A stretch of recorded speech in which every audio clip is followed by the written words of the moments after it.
So we're gonna talk about this book. We wanted to make sure that everybody got a copy of this because it's not only something that you can read and enjoy, but there's incredible learning from this book. And so Chip, thank you and welcome. The beginning of this book, and if you all have it here, you have this beautiful quote from Jim Collins. It's from Good to Great. And what does this quote mean to you? It's more like to give my life meaning, to actually be in a creative mode and to make something in life. Like actually to be on my deathbed and going, oh, I actually did contribute. I actually made a difference in the world somehow. And I think that's a life worth living. I want to talk about what happened before. You were an athlete. You were a swimmer. Yeah. You came and tell me about those days of swimming and how that sort of sprung some ideas about what people should be wearing. Clothing. Sure.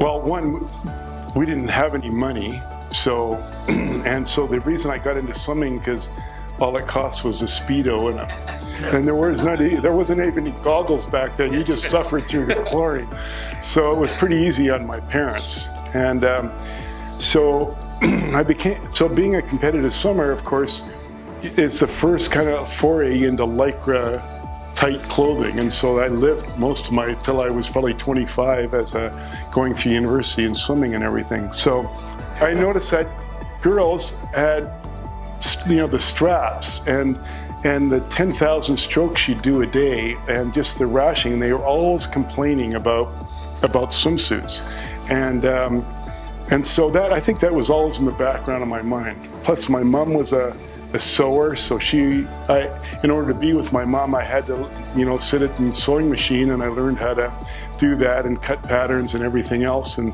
so it started to give me an impetus as to ideas. I want to talk about your first yoga class.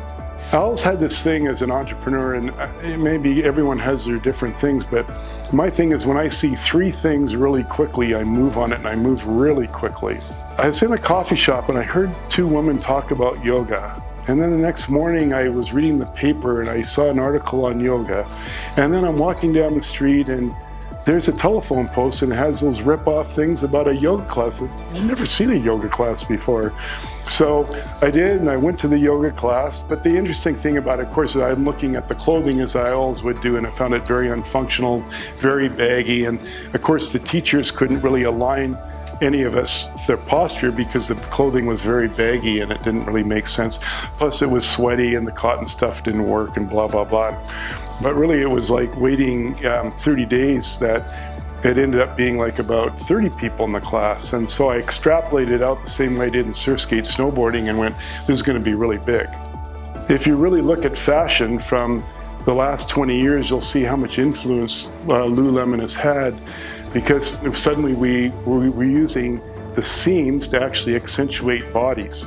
Almost every great idea is because you got to figure something out. A problem exists. I think we have to have such incredible faith in who we are and our ability to spot whatever is of interest, because we wouldn't even be looking for those three things unless there was some passion about it, some reason we're reading it. And when you put all those things together, it's almost impossible somebody else has got the same thing at the same time from the same perspective. So I think when you see three things, you have to go for it. Appreciate your time and thank you so much again.